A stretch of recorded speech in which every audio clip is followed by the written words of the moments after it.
예, 선생님 안녕하십니까? 예, 반갑습니다. 오늘 2017년 제2차 3월 4월 대구 대웅초음파 아카데미 제2차 워크숍에서 2기의 첫 번째 강의가 되겠습니다. 이 강의는 제가 많이 해가지고 들으신 분도 있겠지만 또 안 들으신 분도 있을까 싶어서 강의를 시작하겠습니다. 좋은 초음파 영상을 위한 기계 조작과 초음파 에코의 이해 첫걸음이라는 제목이 상당히 깁니다. 이 작년에 서울에서 했던 인삼 초음파학회 강의 자료가 되겠습니다. 초음파 검사의 특징은 리얼타임 검사죠. 리얼타임. 그러니까 우리가 검사자와 판독자가 같은 사람입니다. 보통 CT나 엑스레이나 이런 거는 이제 찍는 사람 따로 있고 판독자가 따로 있습니다. 그리고 영상을 획득하고 난 뒤에 나중에 이제 판독해도 됩니다만은 초음파는 이 영상을 만들면서 바로 실시간에 판독을 해야 된다는 아주 특이한 검사가 되겠습니다. 그래서 초음파 검사는 다른 검사와 달리 입문이 어렵습니다. 판독 입문이 어렵죠. 왜 어려웠냐면 첫째는 스캔법이 어렵고 두 번째는 우리가 영상을 올바르게 판독하는 것이 어렵습니다. 두 가지가 어렵게 되어 있습니다. 그래서 우리가 이제 영상에서 초음파 영상에서 기계의 탐촉자의 선택인데 컨벡서와 리니어가 있습니다. 컨벡서는 일반적으로 프리퀀시가 낮고 그 대신에 이제 페네츄레이션 깊숙하게 들어갈 수 있습니다. 복부 대부분의 영역은 이 컨벡서 프로브로 사용됩니다. 리니어 프로브는 하이 프리퀀시로 나오게 되죠. 이 초음파는 그 갑상선이나 경동맥, 근골격계 또 우리 복부에는 소화관의 청구조를 볼 때 리니어 프로브를 사용합니다. 섹타는 주로 이제 심장에 많이 사용되고 드물게는 이제 경동맥에서 우리가 혈관의 기시부 같은 걸 깊숙한 부분을 볼 때 사용하게 됩니다. 네. 그러면 초음파 기계의 세팅은 대부분은 제조회사가 세팅을 다 해놓기 때문에 사용하는 사람은 그렇게 만질 필요는 없습니다만 그러나 몇 가지 우리가 손을 대야 될 때가 있습니다. 개인이 중요하죠. 개인을 적절하게 해줘야 됩니다. 사람 따라 개인의 취향이 좀 틀립니다. 좀 밝게 보는 사람이 있고 좀 어둡게 보는 사람인데 저는 약간 어둡게 봅니다. 일반적으로 소화관을 볼 때는 좀 어둡게 보는 게 좋습니다. 그리고 갑상선 쪽을 볼 때는 조금 개인을 높이게 해주는 게 좋습니다. 그리고 사람의 체격이라든지 주위 여건에 따라서 개인을 약간 미세 조정해 주시면 훨씬 낫습니다. 가장 중요한 게 TGC입니다. 이 초음파는 우리가 밑으로 내려갈수록 감쇄가 많이 되기 때문에 어둡게 나오죠. 그래서 초음파 기계 자체에서 깊숙한 부분을 음량을 증폭시켜가 니어필드하고 파필드가 비슷하게 균절하게 보도록 합니다. 그런데 이제 사람에 따라서 우리가 초음파의 페네츄레이션이 어테뉴에이션이 심해지면 깊숙한 부분이 잘 안 보이는 수가 있습니다. 반대인 경우도 있죠. 반대인 경우에 니어필드가 너무 밝게 보이고 이렇게 됩니다. 그럴 경우에는 우리가 이 레바를 잘 조정해 가지고 전체적으로 화면이 균질하게 해주도록 하는 것이 이게 TGC가 되겠습니다. 다음에는 프리퀀시입니다. 일반적으로 우리가 사용하는 프리퀀시는 2에서 4MHz를 사용합니다. 컨벡서에. 그러나 이제 패티 리버멘츠로 아주 초음파가 반사가 많이 돼서 니어필드에서 밝게 나오고 그러면 심부가 아주 어둡게 나옵니다. 이럴 때는 이제 프리퀀시를 좀 낮춰져 가지고 우리가 초음파 빔이 깊숙하게 통과하도록 이렇게 만들어 주는 것이 중요합니다. 그래서 프리퀀시도 환자에 따라서 이렇게 좀 조절하게 됩니다. 포커스가 굉장히 중요합니다. 이 초음파는 폭이 있습니다. 폭이 있어 가지고 이렇게 자기가 가장 잘 보려고 하는 초점 부분에 초음파의 빔을 이렇게 집중을 시킵니다. 당연히 포커스 모드에 잘 보여야 됩니다. 특히 우리가 골스톤, 작은 골스톤 때는 포커스를 골스톤에 맞춰줘야만이 뒤쪽에 후방 음영이 나옵니다.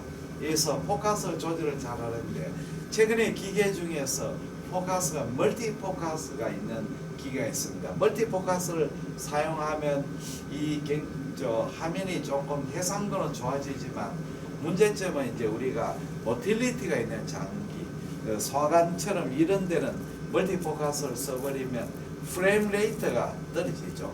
그러니까 초당 이 영상이 떨어지기 때문에 이 리얼 타임이 그렇게 해상도가 떨어져 버립니다.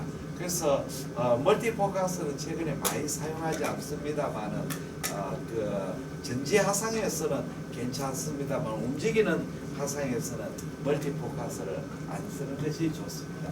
다이나믹 레인지를 하면서 우리가 초음파에서 돌아오는 신호 강도를 어떻게 포인하는 거죠. 신호 강도가 굉장히 넓은 범위를 이렇게 좁은 범위에서 하느냐, 그 다이나믹 레인지를 넓히느냐 좁히죠. 그렇지 같은 신호 강도를 동적 부위를 좁힐수록 에코 대조도가 증가되기 때문에 해상도가 좋아집니다. 그러나 영상은 좀 거칠게 됩니다.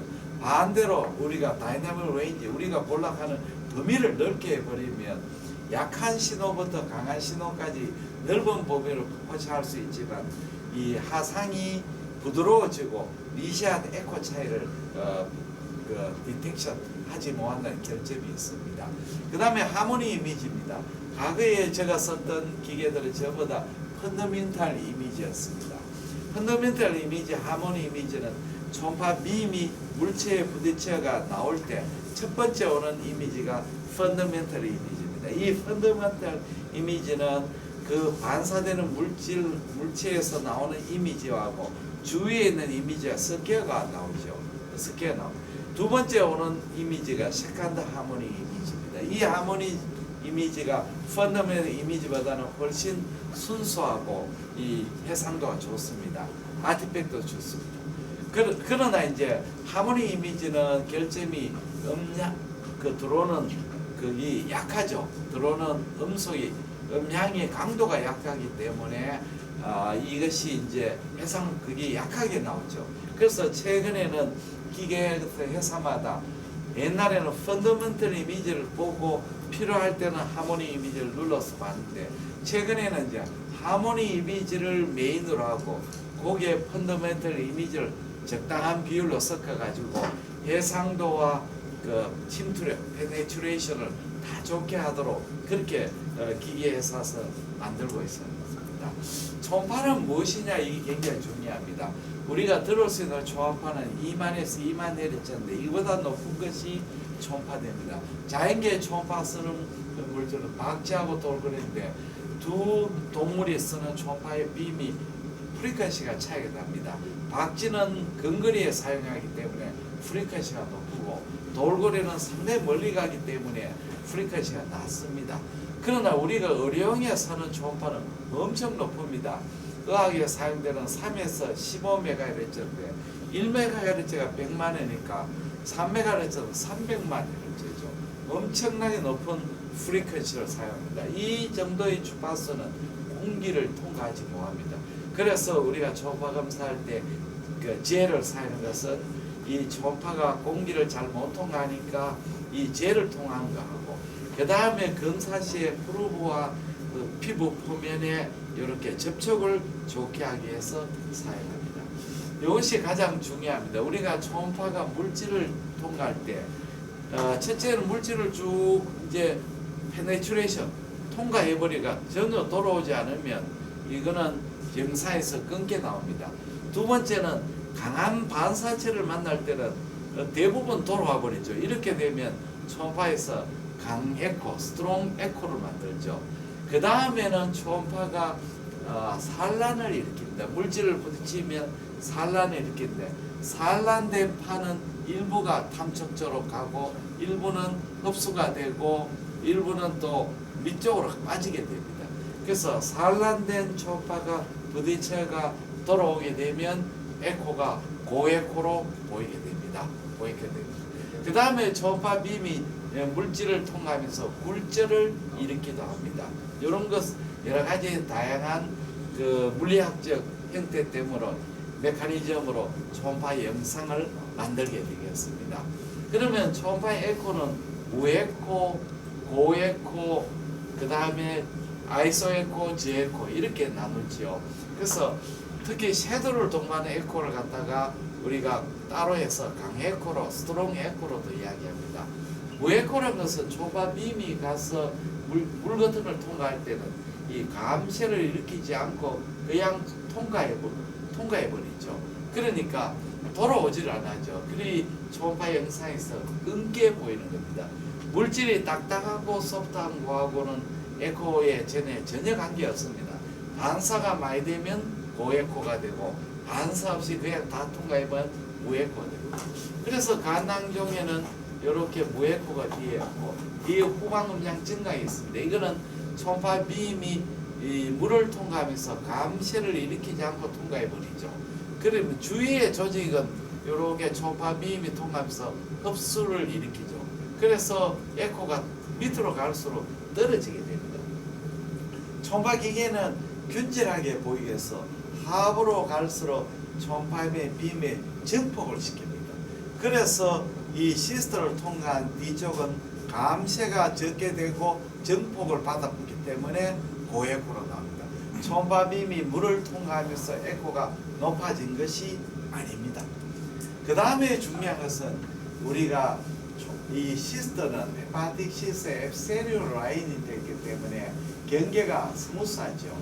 그 다음에 이 간실질하고 물하고 음양 계면차가 굉장히 큽니다. 이 초음파 빔은 물질의 음양 계면차가 큰 사이를 통과할 때는 강하게 반사를 합니다. 그래서 여기에 고에코가 나오고 여기에 고에코가 나옵니다. 굉장히 중요한 소견입니다.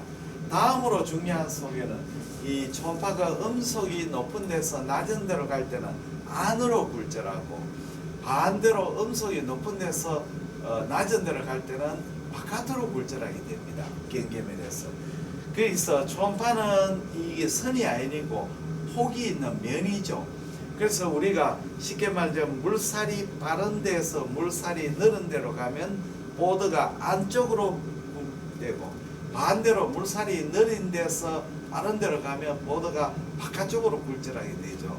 그래서 이 시스터, 이거는 헤파틱 시스터는 안으로 굴절하고 HCC 멘트로 간 세포가 굉장히 밀집될 때는 초음파 빔이 빨라지죠. 그렇게 되면 바깥쪽으로 굴절을 하게 됩니다. 그래서 헤파틱 시스터와 저에코 간세포의 간별이 중요한 경우가 있습니다. 왜냐하면 우리가 HCC, 스몰 HCC는 작은 스몰 HCC 경우에는 또는 메타스의 캔서의 경우에는 헤파틱 시스터하고 간별이 어려울 경우도 있습니다. 이럴 때 간별의 포인트는 경계부가 스무스하냐 일레귤러하냐, 형태가 라운드 오발이냐 좀 뾰족뾰족한 것이 있느냐, 그 다음에 후방 음량이 강하냐 약하냐. HCC도 균질한 세포로 구성될 때 초음파 감쇄가 적어져 가지고 후방 음량 증강이 있습니다만 약합니다. 가장 중요한 것은 경계면에 고에코 있느냐가 중요합니다. 칼라 도플러에서 헬류 시스터는 헬류 신호가 없지만 HCC는 헬류 신호가 있을 수도 있습니다. 이렇게 되면 이것이 낭종이 아님을 알 수가 있습니다. 다음에는 섀도우를 동반하는 고에코를 강에코라 하지요. 대표적인 것은 석회합니다. 이 스톤 경우에는 초음파가 칼시피케이션의 경계면에 반사를 해가 고에코를 만들고 서서히 초음파 빔이 통과하면서 흡수가 되가 나중에는 섀도우를 만들게 되죠. 다음에는 공기도 고에코로 보입니다. 공기가 아주 작은 공기일 때는 점상 고에코로 보이고 좀 더 많을 때는 점상 고에코로 만듭니다. 그 다음에 공기에는 공기방울이 있고 그 안에 액체가 있을 때는 초음파 빔이 요 사이에 들어가가 리버버레이션을 일으키죠. 이래서 쭉 길게 보이는 것이 링다운 아트가 됩니다. 이 공기가 공기 안에 에어가 있다는 것이 시사하는 소견입니다. 우리가 흔히 볼 수 있는 것은 이 초음파할 때 다이프라금 안쪽에 렁에는 에어와 프루이드가 들어가 있죠. 그래서 이 링다운 아티팩트가 잘 보입니다. 또 이제 에어가 많을 때는 뒤에 더티 섀도우를 관찰하게 보이기도 합니다. 이런 속에는 이제 더티 섀도우가 보이죠. 이 에어라 하는 것을 시사하는 중요한 소견이 됩니다. 대량의 공기가 있을 때는 이렇게 리버버레이션 아티팩트라고 보입니다. 이걸 이제 초음파 빔의 각도를 변경시켜 버리면 리버버레이션 아티팩트가 보이지 않게 됩니다. 다음에는 이제 지방각, 고에코로 보이는 지방입니다. 지방은 이제 고에코로 보이는 경우가 많은데 모든 지방이 고에코로 보이는 건 아닙니다. 이건 반드시 잘 알아둬야 됩니다. 우리가 패티 리버의 고에코 보이는 것은 초음파 빔이 헤파토사이트에 있는 팻하고 부딪히게 되면 산란을 일으킵니다. 산란 일으키가 이 산란파끼리 부딪혀 가지고 위로 올라오게 됩니다. 이렇게 해서 고에코로 나옵니다. 고에코로 나옵니다. 그래서 산란에 의한 반사로 고에코가 나오죠. 그래서 질문을 하시는 분이 있습니다. 우리가 이제 패티 리버에서는 고에코인데 서브큐타니어스에서는 팻이 고에코가 아니고 오히려 저에코로 보입니다. 왜 그러면 같은 팻인데 그러냐?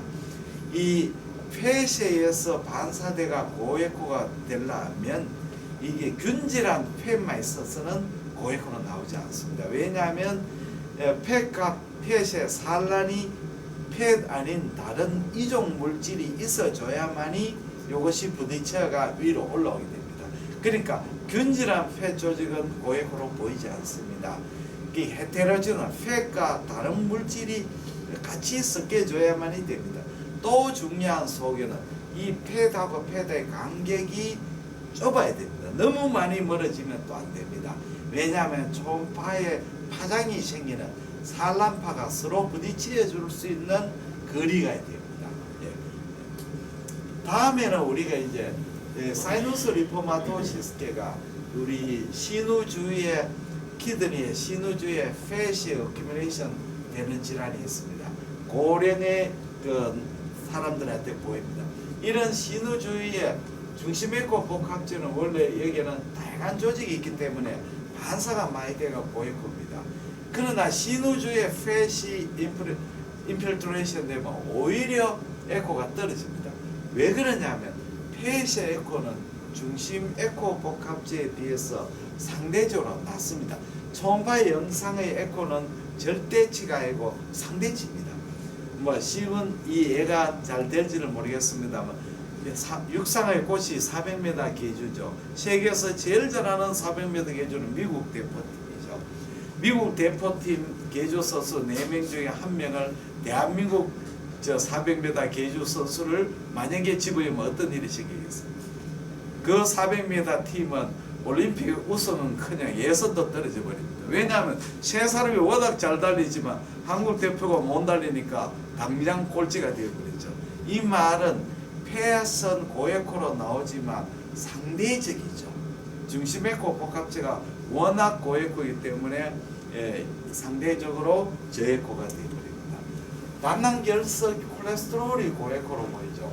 콜레스테롤 결석은 초음파 빔이 이 담즙하고 콜레스테롤 면하고 강하게 반사돼가 고에코로 보입니다. 그리고 밑으로 내려갈수록 감시를 일으켜 섀도우를 만들죠. 담낭 폴립은 어떻습니까? 담낭 폴립은 이 생기는 것이 담즙에 있는 콜레스테롤이 앱세리움에 들어가서 이 담낭백에 있는 혈관에서 히스테오사이트가 나아가 콜레스테롤 엔갈핑이 있는 거죠. 초음파 빔이 이 히스테오사이트에 있는 콜레스테롤과 부딪혀가 이것이 반사가 돼가 나온 거죠. 그래서 점점 고에코로 나옵니다. 그리고 나머지 소프티슈는 초음파 빔을 잘 통과하기 때문에 후방 음영을 만들지 않습니다. 그 다음에 콜로이드가 고에코죠. 갑상선에 있는 갑상선은 앱세리움이 있고 안에 콜로이드가 있습니다. 앱세리움하고 콜로이드는 강한 반사를 일으킵니다. 그래서 갑상선은 일반적으로 고에코를 보입니다. 그러나 이제 갑상선에 파피로리 캔서가 생겨 세포가 많이 증식되고 주위로 침륜하게 되면 이렇게 에코가 저에코로 됩니다. 이것이 이제 그 갑상선의 침륜의 유도함이죠. 세포가 밀집되고 세포가 꽉 증식이 되면 초음파 빔이 잘 통하기 때문에 저에코로 보이죠. 그래서 우리가 암 종류나 이런 경우에는 이 결절은 에코가 떨어지는 경우가 많습니다. 다음에 섬유결합 조직입니다. 파이브로스 티슈는 에코제니시티가 초음파의 반사를 마이가 고에코로 되죠. 페리페럴 콜란지오시는 종괴가 고에코로 보이고 이 바일 닥트가 옵스트럭션 되니까 디라테이션 됩니다. 그래서 말초 간 콜란지오시는 고에코로 보입니다. 그러나 이제 파이브로스 티슈가 많다고 해서 반드시 고에코로 보이는 겁니다. 판크레 캔서는 세포가 적고 데스모프라스트 리액션 때문에 파이브로시스가 굉장히 많습니다. 그러나 주위에 판크레아스의 애시나 주위에 팻이 워낙 많기 때문에 이 파이브로시스는 판크레아 주위에 있는 팻에 비해서 에코가 상대적으로 낮기 때문에 저에코로 보입니다. 그래서 모든 초음파 영상은 절대평가가 아니고 상대평가를 하는 걸 반드시 아셔야 됩니다. 염증세포가 침륜되면 처음에는 고에코로 보입니다. 그러나 이제 염증세포 침륜되면서 프루이드가 고이게 되면 에코제네시스가 떨어지게 되죠. 그리고 더 진행돼 버리면 내부에 아네코에 가게 됩니다. 프루이드가 고이게 됩니다. 그래서 초음파의 영상은 똑같지 않고 이 주위의 환경이라든지 시기에 따라서 또는 내부의 그 여러 가지 그 조직학적 변화에 따라서 다양한 에코로 보입니다. 그리고 응고에서 코아귤레이션 네크로시스 때문에 고에코로 보입니다. 메타스틱 캔서에서 세포 성분이 많은 런캔서, 브레스트 캔서는 저에코로 보이는데 이게 종양이 커지면서 센터 부분에 코아귤레이션 네크로시스 때문에 고에코로 나오죠. 여기서 더 진행돼가 센터 부분에 리케펙션 네크로시스 때문에 무에코가 됩니다. 무에코, 고에코, 저에코 이런 형태를 보이게 되죠. 이걸 벌써 아이 사인이라고 합니다.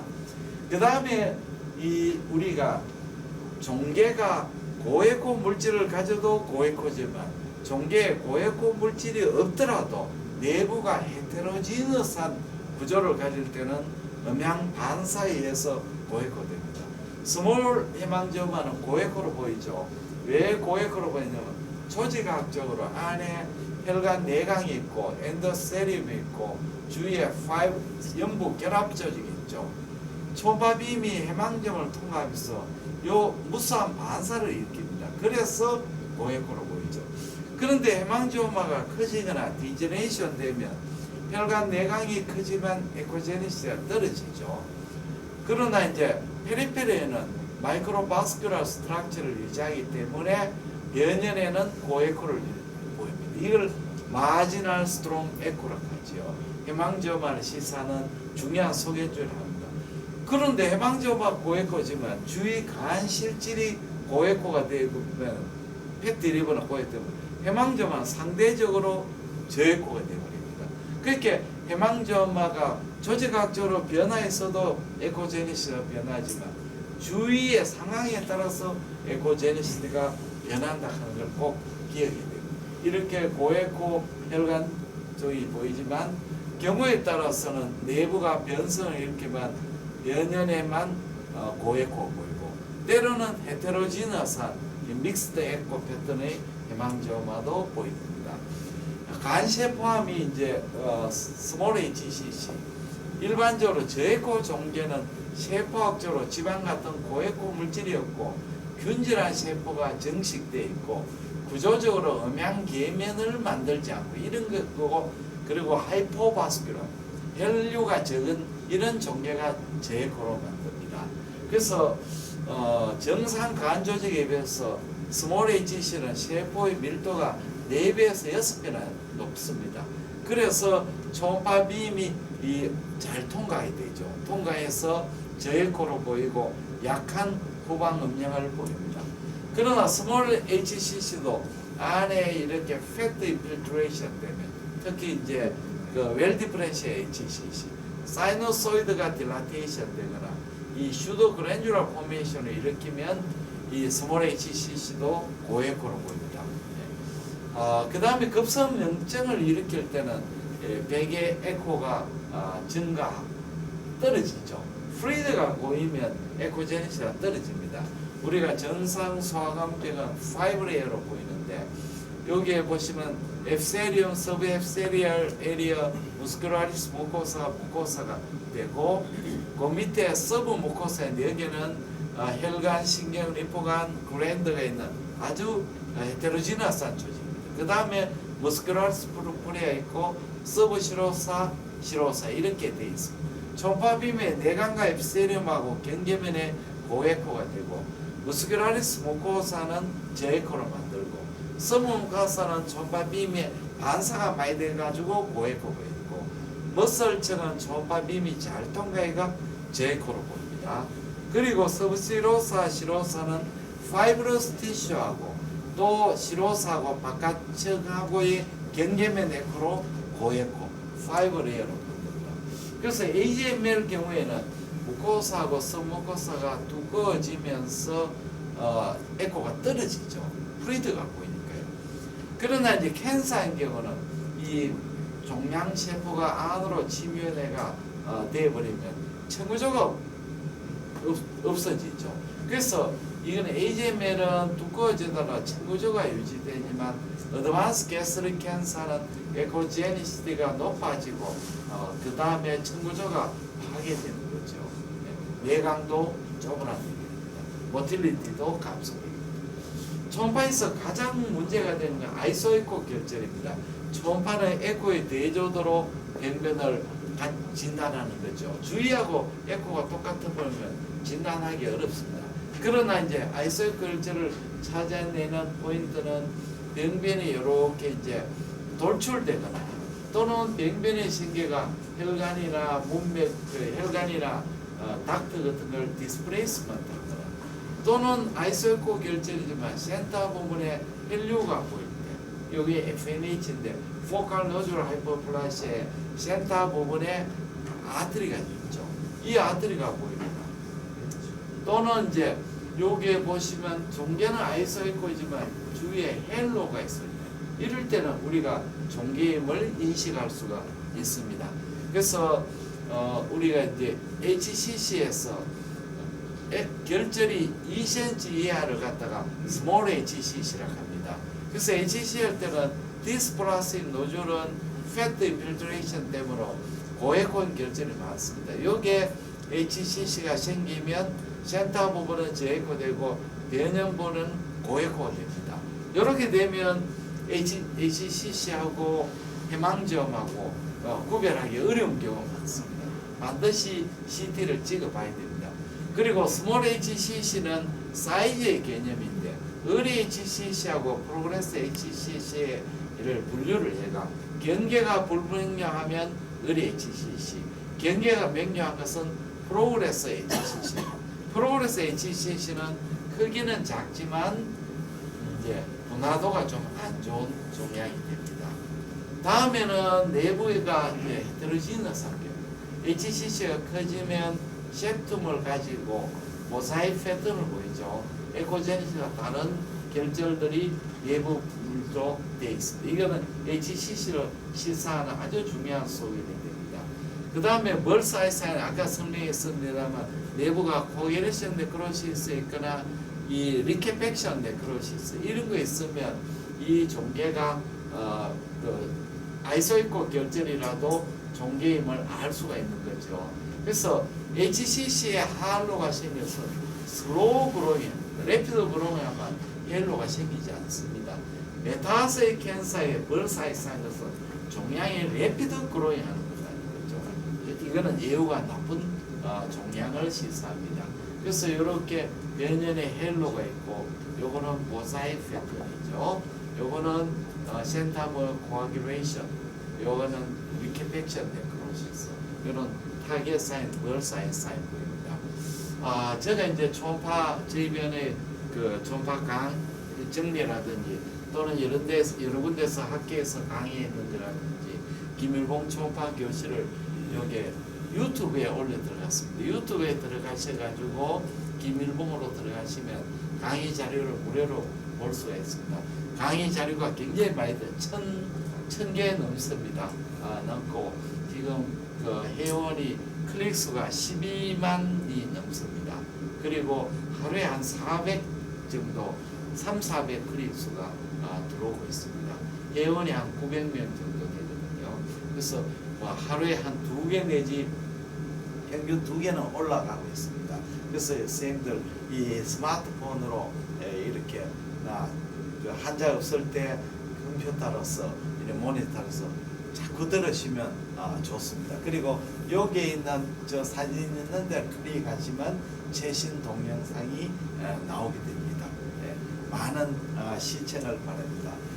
뭐 가빠의 부처님에서 뭐 일이 잘 안 풀리거나 그거 할 때는 반드시 가빠의 부처님 가서 시조하고 하면 기도하면 응답이 있습니다. 저도 이제 책을 내거나 중요한 일을 있을 때는 가빠의 부처님 가가지고 이렇게 시조하고 하면 불공을 드리면 반드시 이루어집니다. 대단히 감사합니다.